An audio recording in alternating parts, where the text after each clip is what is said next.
Bonjour à tous, bonjour Luc Châtel. Bonjour Lansicard. Les élections régionales, c'est dans 5 jours. Les sondages montrent une nette poussée du Front National. Vous l'expliquez comment ? Vous savez, avant chaque élection, on nous annonce non seulement une poussée du Front National, mais même parfois des victoires avant l'heure. Souvenez-vous aux élections départementales, on nous expliquait que le Front National allait emporter une dizaine de départements. Ça n'a pas été le cas. Voilà, donc il avait progressé. Il avait progressé, certes. Obtenu des conseillers départementaux. Oui, il avait obtenu quelques conseillers départementaux, mais il n'avait emporté aucun département. Donc, écoutez, comment on fait ? On fait campagne sur ses idées, sur son programme, en expliquant en quoi nous pouvons engager la reconquête, le redressement national par le territoire. La montée du Front National. Écoutez, il y a évidemment dans notre pays un désarroi. Il y a un problème économique d'abord, économique et social. Quand vous avez plus de 5 millions de personnes qui sont au bord du chemin, ils sont évidemment désespérés. Ce sont les élections régionales. Je suis l'élu d'un monde rural, d'un département très rural. Le monde rural aujourd'hui se sent délaissé, se sent abandonné. Donc évidemment, le Front National surfe sur cela.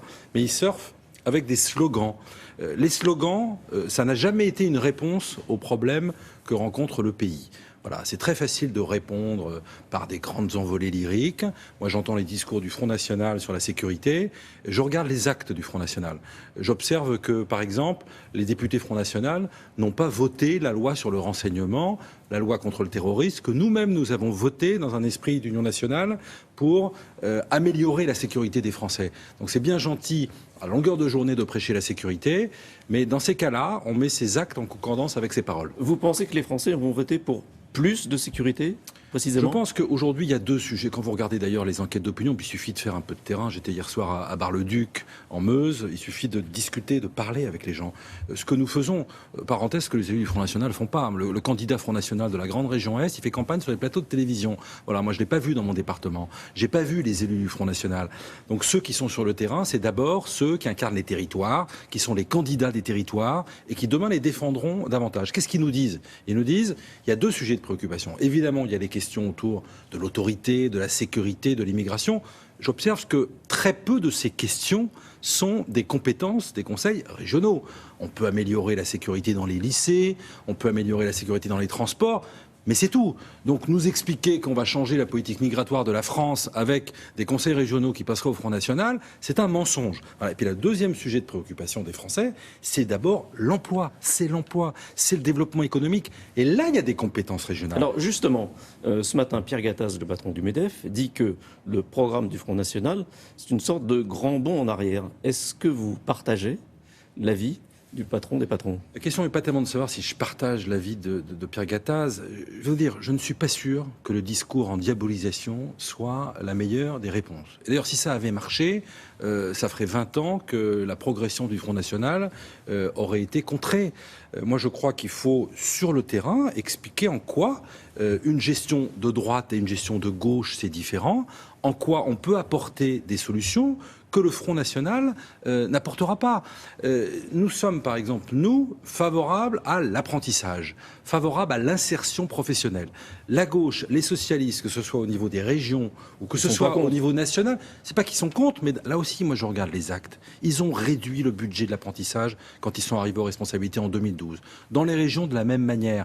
Donc il y a une vraie différence entre une politique de gauche et une politique de droite. La gauche, dans les départements, dans les régions, augmente les dépenses de fonctionnement, c'est-à-dire qu'elle recrute de l'administration. Nous comprimons, regardez Philippe Richert, la seule région qui est aujourd'hui détenue par la droite, baisse des dépenses de fonctionnement, augmentation des dépenses d'investissement, sans augmenter les impôts. C'est ça, une gestion régionale de proximité de la droite et du centre. Là où le Front National pourrait l'emporter au soir du premier tour, est-ce qu'il y aura un accord entre la gauche et la droite pour faire barrage, justement, au Front National? Les Républicains, et Nicolas Sarkozy a eu l'occasion de le dire à plusieurs reprises, feront campagne sur leurs idées, sur leurs projets, au premier comme au deuxième tour. Il n'y aura pas de front républicain. Mais pour faire quoi ? Je viens de vous expliquer qu'il y avait une différence de fond entre la gauche et la droite. Ils augmentent les impôts, nous voulons contenir la dépense publique. Nous sommes en faveur de l'apprentissage, ils ont diminué le nombre d'apprentis. Ils sont pour l'augmentation de dépenses de fonctionnement, nous sommes pour l'augmentation des dépenses d'investissement. Nous avons des différends majeurs.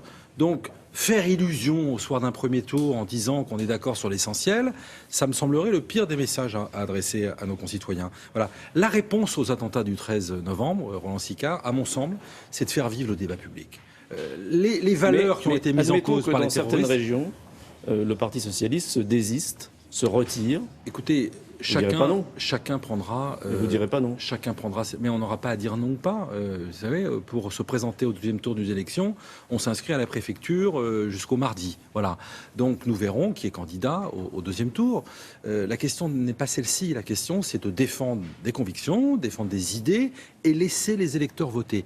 Et avant de parler du deuxième tour, on va peut-être laisser les Français voter au premier tour, en Sicard, vous voyez, parce que les Français, ils aiment pas trop qu'on leur dise à l'avance pour qui il faut voter, voir certains articles de presse ce matin. Je suis pas sûr que ce soit la meilleure des méthodes. Et ils n'aiment pas trop qu'on discute du deuxième tour avant qu'ils aient mis un bulletin dans l'urne au premier.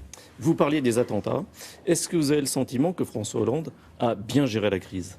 François Hollande il est le chef de l'État, donc il est normal que dans un moment où l'État est mis en cause, notre pays est mis en cause, il est normal qu'il y ait un resserrement, un rassemblement autour de celui qui est le chef de l'État. Nous l'avions d'ailleurs constaté au moment des attentats de janvier, et nous avons aujourd'hui la même situation. J'observe, si vous me posez la question sur sa popularité, j'observe qu'il progresse dans les sondages. J'observe qu'il n'est pas le seul et qu'il y a quelque part une prime à la crédibilité, puisque Nicolas Sarkozy progresse au moins de la même manière que François Hollande. Voilà.